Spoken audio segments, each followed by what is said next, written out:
Welcome back to One Piece Explained. It's been about a month since the last live action video on the channel, and we've gotten a boatload of news since then, from more posters to leaked episode titles, another teaser to break down, and even Season 3 casting news. I asked last time if you all preferred shorter videos on each little drop, or would rather have a longer video covering everything at once, and most people seem to prefer the latter. So as long as we keep getting news at this rate, definitely expect videos like this every few weeks. If you're new to the channel, be sure to check out my coverage of the lead up to Season 2, as well as my in-depth breakdowns of Season 1, and if you enjoy what I do here and want to show your support, subscribing to the channel would go a long way. As always, brief spoiler warning, as these breakdowns do discuss the events of the arcs covered in Season 2 and sometimes beyond, though I try my best not to divulge any of the big secrets or reveals in the series that would ruin your experience if you're not caught up. So with all of that said, let's get into this news. On October 13th, the Straw Hat Grand Fleet Instagram group teased us with some familiar Whiskey Peak imagery with these cacti, pirate flags, drinks, and ninjas, which I suppose are meant to represent the assassins, as well as a short quote of Ahem, referencing the mayor of Whiskey Peak, Igaram, and his habit of clearing his throat before speaking.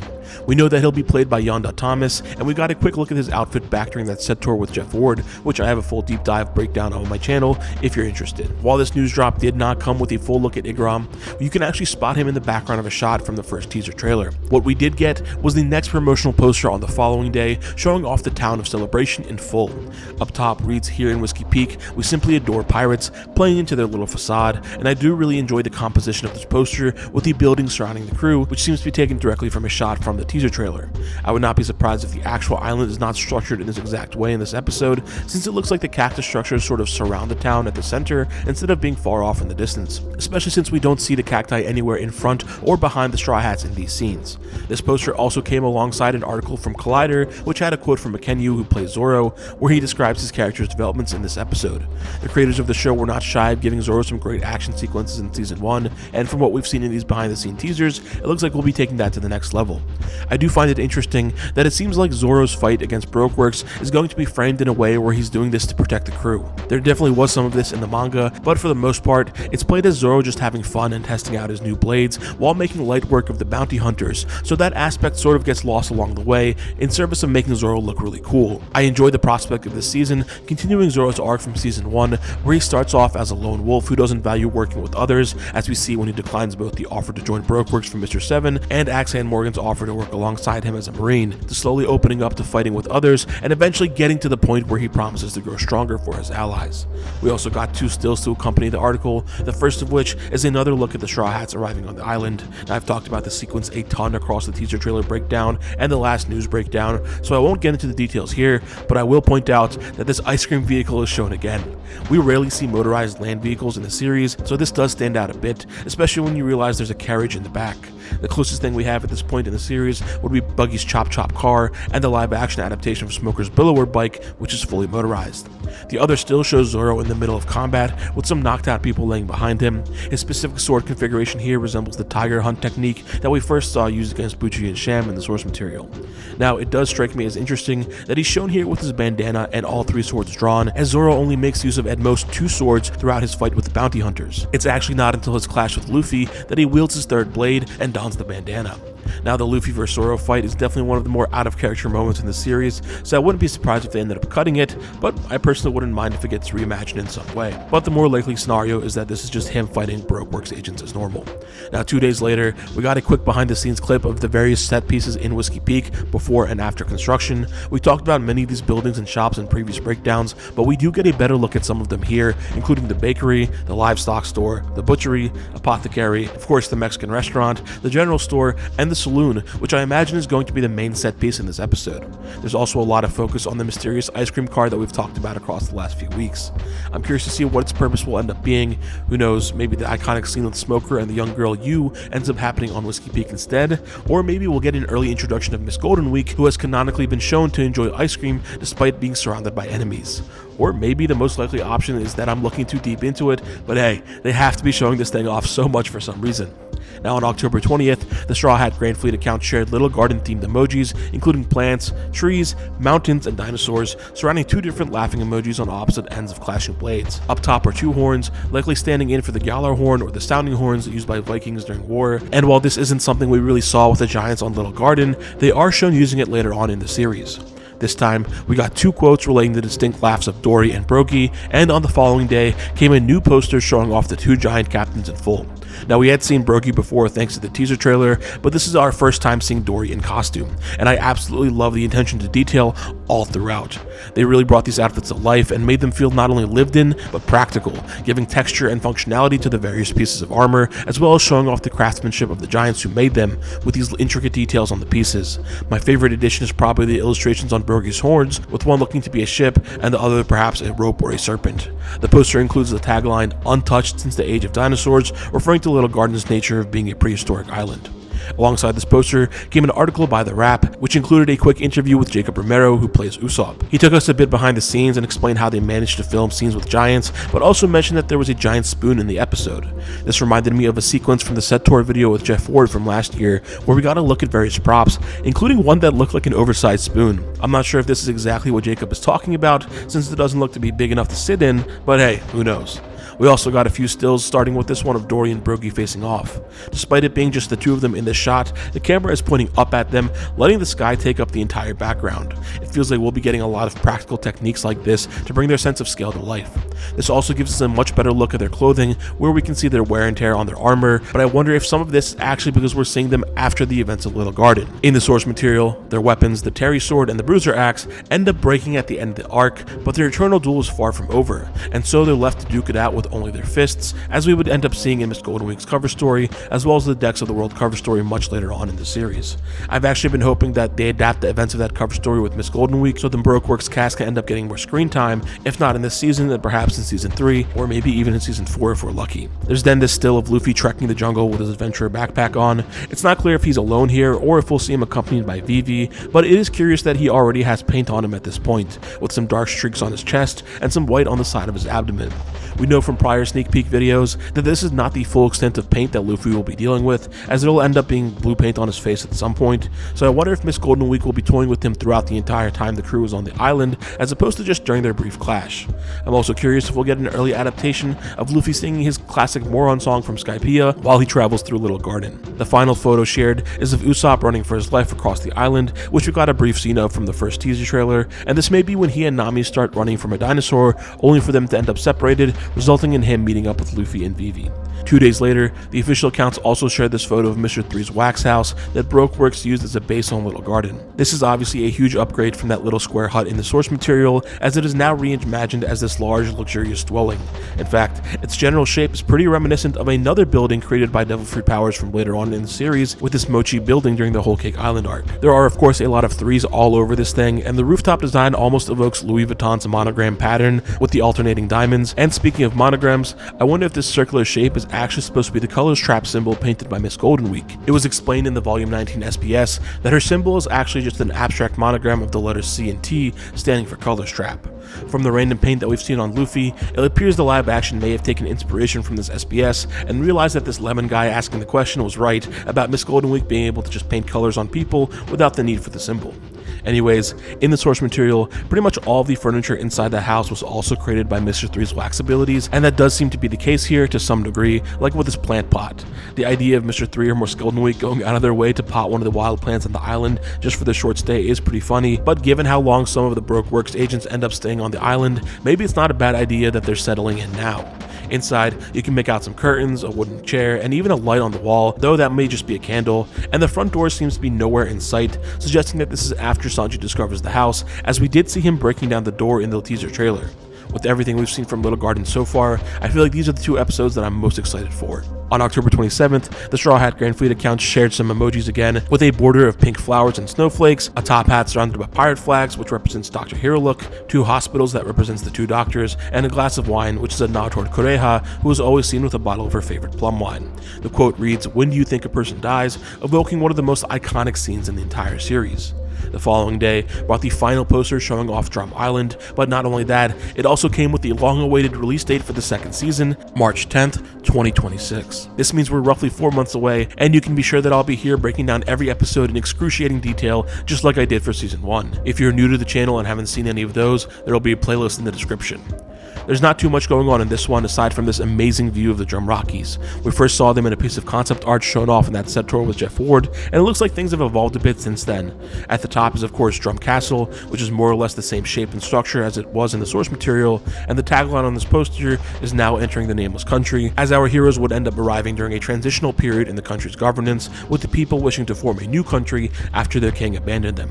There was also a brief article that came with the poster directly from Netflix itself, and instead of an interview with a cast member, we got some word from Joe Trax, the new showrunner for the season, who came on after Steven Maeda left. Trax will also be the showrunner for season 3 alongside Ian Stokes. In this article, he compares Drum to Winterfell from Game of Thrones and nods at Kudaha's epithet of witch and talks about how they made a winter wonderland out of South Africa. We also got some really cool stills, giving us our first decent look at the Drum Island sets. Here we have Luffy, Usopp, and Sanji standing outside of the Drum Castle, and you'll notice that Luffy has the coat he borrowed from Nami, and one of the sleeves is already gone, suggesting that this is after the iconic scene of him holding up Herlock's flag atop the castle. Usopp's jacket is taken straight from this arc as well, while Sanji's hoodie is actually from his appearance in the chapter 128 color spread, which is also where Zoro's little garden outfit is from. Now, as for what the scene could be, Usopp doesn't join up with the rest of the crew at the castle until the very tail end of the arc, just after Wapol is defeated. Given that it looks to be nighttime here, and with everyone's astonished or stern expressions, I wonder if this is actually them listening to Chopper refuse Luffy's invitation. There's also this photo of the crew walking through the island. Now, at first glance, you might think this is adapting Sanji and Luffy's journey to Drum Castle, as you can see Nami in her coat. Of course, Zoro was not involved in that scene, and while it is very much in the show's playbook to include Zoro in scenes that he has no business being in, I think this is actually a scene of the crew following Dalton back to the town of Bighorn. On the other side of Nami, you can spot Usopp's bag and the leopard print pants that he wears in this arc. As for Sanji and Zoro, it seems like they'll be rocking their jackets straight from the source material as well. I wonder if we'll get Zoro's second outfit in the arc though, the coat that he takes from one of Wapol's soldiers. The last still shows Luffy in his red coat from the source material looking out the window. Given that he still has this on, I think this may be inside Dalton's house, as there is a scene where Dalton tells the crew to look out the window and see the mountains where the Doctor lives, though in the source material, Luffy's actually outside making snowmen with Usopp during that moment, so maybe he's just looking at his snowy creations here. There's also some chance that this could be Drum Castle, as if you look closely in the foreground, you'll notice a pair of animal skulls, which could be adapting the skulls that Kureha kept as decorations inside the castle. While that is the last of the posters that we'll get for a while, if there are any more at all, we did get a few fun promotional pieces in the following days, starting with this clip of Michaela Hoover, who will be voicing Chopper, talking about how she resonates with the character feeling outcasted and alone in his childhood. There were also a few fun Halloween celebratory crossover promos with other programs on Netflix, with both Thing from Wednesday and Elmo from Sesame Street dressing up as Luffy for Halloween.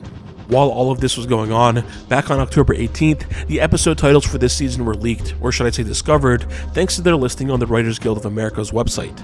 Some of you may remember that we had gotten early episode titles last time around for season 1 as well, and eventually got little synopses for each episode, which I covered in a breakdown.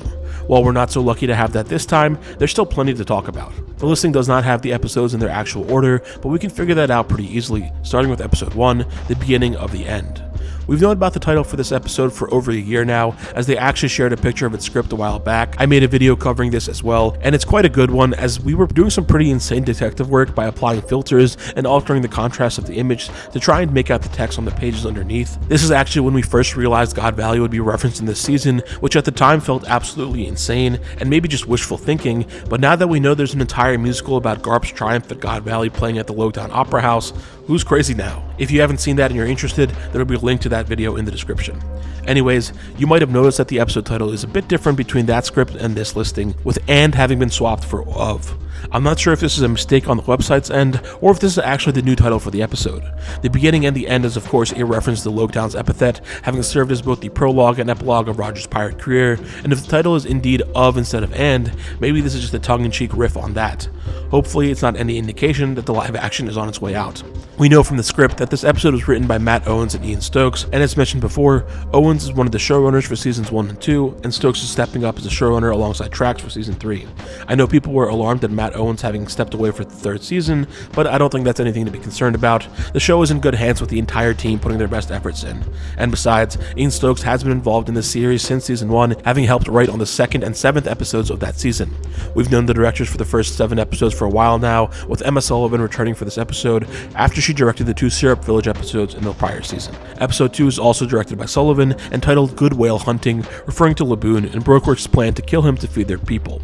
This title is of course a play on the film Good Will Hunting, and you'll see that pretty much every episode title in this season, aside from the first one, is a reference to a film or book in some capacity. There was a little bit of this going on with the first season, most noticeably with the girl with the sawfish tattoo being a riff on the girl with the dragon tattoo. I'm not sure how much overlap the references in this season will have with the actual events of each episode, but there are definitely moments where things align.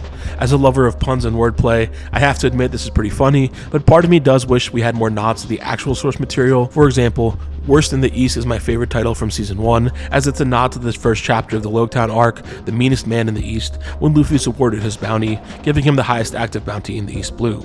But honestly, it doesn't really matter. It's not like the titles say anything about the quality of the episode. Episode 3 is titled Whiskey Business, referencing the Tom Cruise movie Risky Business, and will of course cover the Whiskey Peak arc. Joseph Alatka returns to direct this episode after directing the final 2 episodes of Season 1. Episodes 4 and 5 are being directed by Christoph Schru, and together these make up the Little Garden arc, with episode 4 likely being Big Trouble in Little Garden, and episode 5 perhaps being Wax On, Wax Off. Now there's some possible resonance here, as the film Big Trouble in Little China does involve the main characters attempting to save a woman from bandits, echoing Vivi being hunted by Brokeworks, and Wax On, Wax Off is an iconic phrase from the movie The Karate Kid, said by Mr. Miyagi to his pupil during a lesson. In the source material, Usopp does learn a lot about what it means to be a brave warrior of the sea from the giants, and he refers to them as his master, so this all sort of works. Now these last 3 episodes are a little bit tricky in that their order depends on how they decide to structure the events of the Drum Island arc. Nami Dearest is a play on the film Mommy Dearest, which is about the child of an abusive Hollywood mother. Reindeer Shames is first and foremost a reference to the Rudolph the Red-Nosed Reindeer song, in which one of the lines talks about how Rudolph was excluded from the reindeer games played by the others. This is obviously a big part of Chopper's backstory, having been ostracized from his fellow reindeer due to him having a blue nose and human capabilities, but there's also a Ben Affleck movie titled Reindeer Games that involves him taking a dead cellmate's identity or something like that, which I don't think is necessarily where this episode is going. And Fear and Loathing in Drum Kingdom is a nod to the film and novel Fear and Loathing in Las Vegas, which is about a drug-filled journey, which again is not really where we'll be going in this season, unless you try and tie that to like the Rumble Balls. I would think Nami Dearest is the 6th episode, focusing on Nami falling sick and the crew needing to find a doctor, which is where the Dearest comes in with Chopper. Reindeer Shames would likely be a 7th episode, going into Chopper's backstory with Dr. Hirolik, and Chopper dealt with seeing himself as a monster, and Fear and Loathing in Drum Kingdom is likely the big climax of the arc in this season with the defeat of Wapol. Now, going back to that Netflix article that was shared with the release date for this season, Joe Trax revealed an interesting bit about the narrative structure, as he mentioned that each island would challenge one of the Straw Hats in a unique way and put their dreams to the test. In other words, it seems like every island will be centered around one of the people on the crew. Some of these are very obvious, like Zoro and Whiskey Peak, or Usopp and Little Garden, and of course Chopper and Drum, but things get a little bit more murky when you consider which island would challenge Sanji.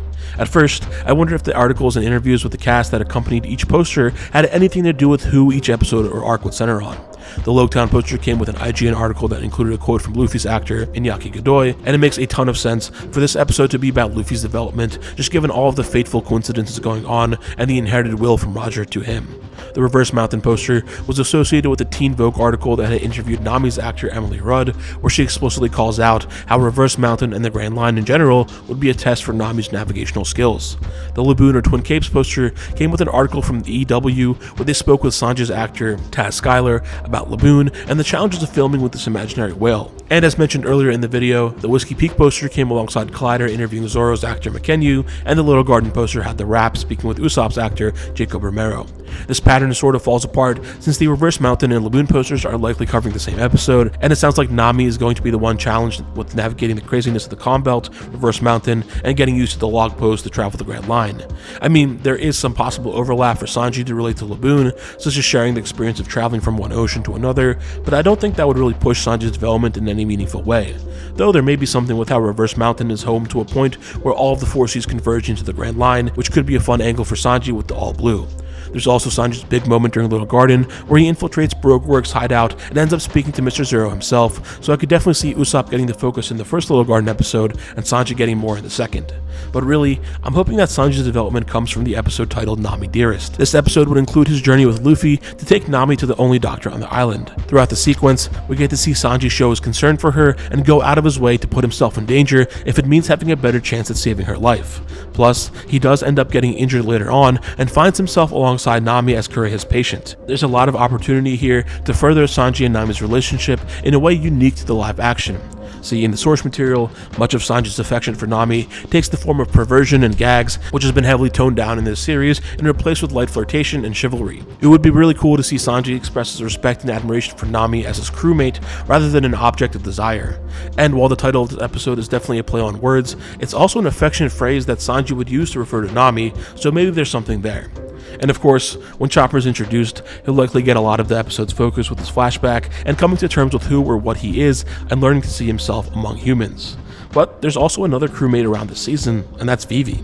I have to imagine that she will have a narrative arc in this season that culminates in Drum as well, as she does have history with the antagonist, Wapol, and from what we've seen and speculated on so far, it seems like Baroque Works, specifically Miss All Sunday, will have a presence in these final episodes, which would mean another antagonist for her. We know that we'll be getting the Reverie flashback in this arc adapted, so that allows for a little sneak peek at her backstory, and all of this together bodes well for a Vivi-focused episode. There is so much potential for the season finale, and I'm really excited to see how things shake out. Getting to spend 3 whole episodes in a single setting is something that live action has not been able to do so far, and I'm really glad they took the time to slow down and adapt these arcs at a more manageable pace. There was a little while where we thought we were only getting 7 episodes in this season, based on the director info leak mentioning that Lucas Etlin was working on 2 Drum episodes, but one of the early casting descriptions from Miss Golden Week did mention an 8-episode season, and I'm glad that turned out to be true.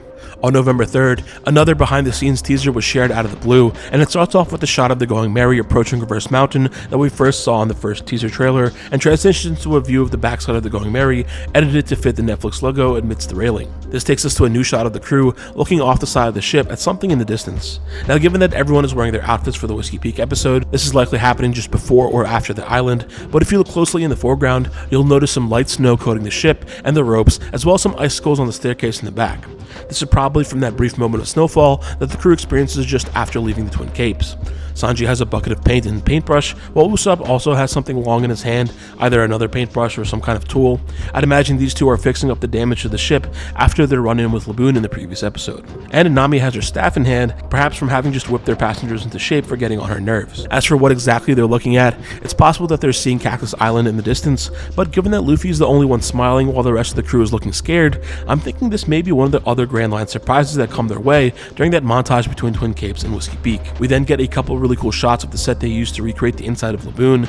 In that EW article with Taz Skylar, the actor mentioned how they repurposed their largest ship to create the stomach, and along the bottom you'll notice various other ships that have been wrecked and dissolved from Laboon's stomach acid. Of note, off in the back is a door, and now there's a good chance that this is just so the staff and crew can easily access the set to work on it. There is a door on the inside of Laboon's stomach in the source material as well, so perhaps this is actually an adaptation of that. There's a behind the scenes look at Zoro fighting in Whiskey Peak, and this is on the 2nd or 3rd floor of a building, as you can see the first floor of the Mexican restaurant in the back down here, meaning we'll be getting some of the up and down action that span across several buildings in the live action as well.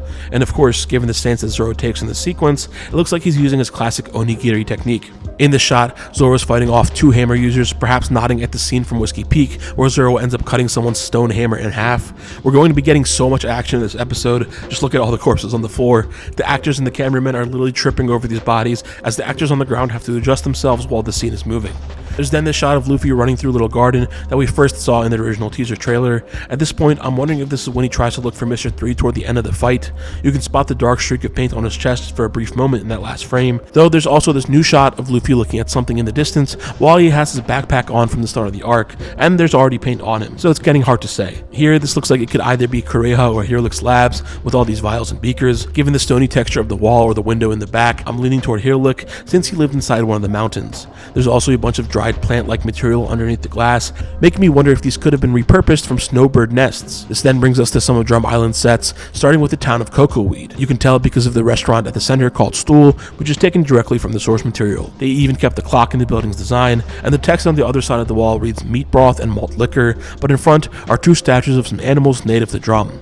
On the right is of course the hiking bear, one of the funniest gags in this part of the series, though now that we're seeing it as part of the set, I'm guessing that we won't get to see it actually being adapted. Perhaps we'll still get the gag where they mistake someone for the bear. On the other side is a reindeer, looking a lot like one of the ones from Chopper's flashback. I love the look of this town. It's very rustic and dreary. There are animal furs and pelts all over, and new buildings and businesses to make the town feel lived in, like this tailor shop in the foreground. We get to see another town as well, and there's a lot going on in here. All the way to the left in the background, you'll notice these huge animal hides drying out in the sun. These look like they might be nods to the Lapan, the giant carnivorous snow rabbits native to the island. Over to the right in the foreground is this building with some text out front that looks like it reads Avalanche something, perhaps inn or bar. In either case, I'm thinking this place may be the town of Bighorn, where Dalton lives, and the name of this building is a nod to the avalanche that strikes the village during this arc. Also, it looks like we're seeing this set in the middle of or in between shoots. For one, there are two people just laying flat on the ground here, perhaps some of the civilians that took up arms to fight back against Wapple's men, and you can spot a hammer or some kind of weapon beside one of them. On the other side is a man in a strange green outfit being kept cool under an umbrella. Even though this is a winter island, this is still being filmed in South Africa, and the weather can get pretty warm, hence all these crew and staff wearing shorts. I'm wondering if this is actually Tai Keo, the actor who plays Dalton, being kept under the shade. His heavy armor and coat could easily get too hot, not to mention if he's under prosthetics for his hybrid zone form. And lastly, a little above them in the back, you can actually spot Zorro or a stunt double slashing down an enemy. I don't see any cameras around, so perhaps this is just them practicing and blocking out their movements, and this would likely be when Zorro ends up taking out a bunch of Wapple's men in Bighorn when they were preventing the townspeople from rescuing Dalton. There's then this quick look at the crew in Whiskey Peak, where you may notice Zorro and Nami have jackets on top of their outfits. I'm guessing this is them waiting between actual filming, as we got another look at the scene in the previous teaser where they all toast in celebration with the people in the bar and they don't have their jackets on. Also, if you look in the corner of the shot, you can make out two potential characters. The first one is a woman in a nun's outfit, which could be either Miss Katharina, one of the millions that fought Zorro, or more likely Miss Monday in her disguise, which would make this our first look at her character in the live action. While we have the casting for her partner in crime, Igaram, we don't know who will be playing her just yet. Also beside her is this large muscular bald man with a brown sleeveless shirt. This could be a stretch, but this may be an adaptation of Hercules, a Brokeworks Millions agent that is exclusive to the video game One Piece Fighting Path. In that game, he appeared alongside Miss Katharina as mini-bosses for the Zorro fight. Here, we get a quick look at Zorro and Sanji helping Nami up. They're wearing their twin capes outfits, and in the back behind the ship, you can see the walls of Laboon's stomach as seen earlier, meaning this is likely taking place just after they were swallowed by the whale. Sanji is seen doing some fancy bartending at the saloon in Whiskey Peak, and we have some shots from the first trailer of Zorro and Sanji trekking through Little Garden, the crew fighting off Buggy's crew in Logtown, and Miss Wednesday fighting the Straw Hats inside Laboon. We have a few words from Joe Trax and Matt Owens in this teaser, and it looks like Owens is rocking the sweater made by After Dark Co. There's also this new shot of Smoker in this really strange room, looking down from I guess a balcony of some sort. It's really hard to place where this could be, but at first glance it looks like some sort of communications room with a transponder snail in the back and a sign that could read Snail Room. This machine next to Smoker seems to have various recording components as well as headphones. This could be an adaptation of the Marine Comms room that we've seen later on in the series, but I'm not really sure what we'd be seeing it used for. Smoker does intercept the message between Sanji and Mr. Zero during the Little Garden arc, so perhaps we're seeing that, although that was done using the black wiretapping transponder snails, and we did see some of those during that Setor video with Jeff Ward. And as a sidebar, they're going to have to switch that scene of Smoker discovering Brokeworks up a little bit, as in the live action canon, the Marines are already aware of Brokeworks by the start of the first season. That said, this could be an entirely new addition for this adaptation. If we take a closer look at the snail in the back, it looks a little funky. We did see a snail that was sort of decrepit or dying in one of the Setor photos, so maybe this is one of them. It looks like he's lost a few teeth, but it's really hard to tell given how out of focus it is in the shot. If you have any fun guesses for who this snail may be portraying, I'd love to read about it in the comments.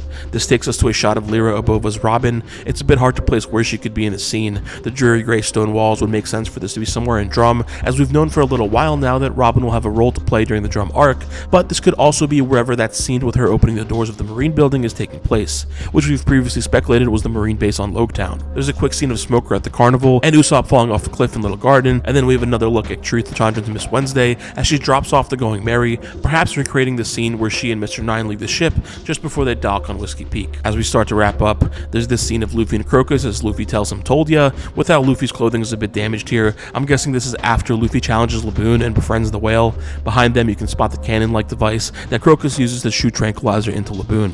And the last new thing of note is this very cool sequence of Dory and Brookie fighting with their Terry Sword and Bruiser Axe, respectively, likely adapting their initial clash that we saw in the source material. We've seen so much from Season 2 that a lot of the footage we see in these teasers now is starting to feel like reused clips, but as you just saw, there's still a ton of detail to extract from every new scene that we get shown, and I'm always excited to break it down. Normally, this is where the video would end, but there's still more to talk about as we got two major castings for Season 3. Later that day on November 3rd, the Straw Hat Grand Fleet account teased some emojis, including a swan, sparkles, and ballet slippers. And not too long after that, they announced that this news drop was coming in just 30 minutes, when normally these messages hint at something on the following day.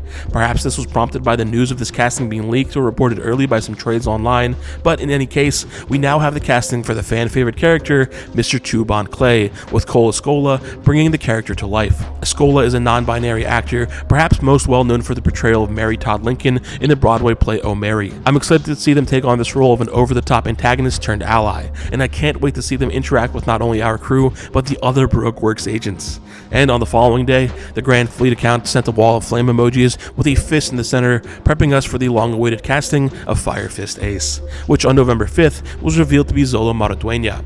Known for his role as Miguel in Cobra Kai and the Blue Beetle in DC's universe, fans have been casting Xolo as Ace for what feels like years now, and for good reason, as Netflix has been doing a lot of cross-promotion for One Piece and Cobra Kai with these actors, including the set visit Iñaki did for the 6th season of Cobra Kai. There, Xolo and Iñaki fought together, and fans could not help but see Luffy and Ace back to back. This announcement came with a video of Xolo reading a screenplay for Season 3. He reads, "A huge explosion, Ace steps out of the flames," which could be an adaptation of Ace's clash with Smoker, where their powers cancel each other out.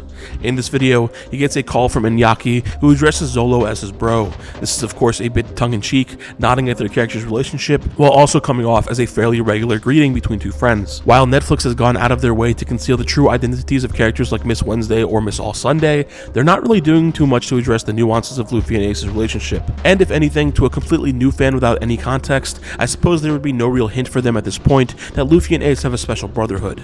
In the source material, when Ace is formally introduced, his full name is revealed with the Portgas family name, and he mentions that he's looking for his younger brother, so there's always been something of a hint going on from the start, with Ace and Luffy being considered brothers despite having a different last name. And to someone not fully acquainted with the series, they might just assume they're stepbrothers or something like that. Now, it's a bit insane that we already have casting for Season 3 getting announced before we have the full casting for some characters in Season 2, unless this is actually also casting for Season 2. You see, both of these characters do show up for the first time during the stretch of chapters that this season will be covering, with Bon Clay being tasked with eliminating Mr. 3 at the end of Little Garden, and Ace appearing via flashback at the end of Drum. It would be rather apt for either or both of these scenes to get adapted as the final scenes of Season 2. It's been reported that Season 3 will film between November 24th, 2025 and June 19th, 2026, which means there will be several months between the start of filming and the release of Season 2, where a brief scene could be shot with these characters, particularly with Bon Clay, as they are already in Alabasta during their scene at the end of Little Garden, so perhaps they were hoping to film that bit when they had access to the Alabasta sets and the Season 3 budget. Like I said, both of these characters are huge fan favorites and play a fairly large role in the story. Bon Clay has a recurring role throughout Alabasta, from meeting the Straw Hats at the start, facing off as an antagonist in the middle, and then becoming an unlikely ally at the end. Meanwhile, Ace is pretty self-contained for a few chapters at the start of the arc.